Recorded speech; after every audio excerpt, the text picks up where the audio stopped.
She was driving last Friday on her way to Cincinnati on a snow-white Christmas Eve, going home to see her mommy and her daddy with the baby in the backseat.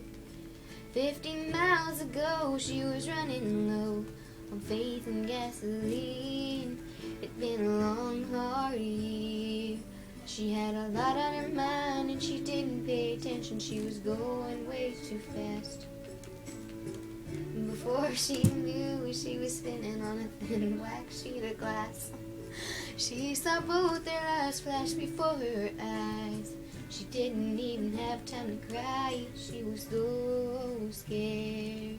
She threw her hands up in the air. I don't want to sing the chorus.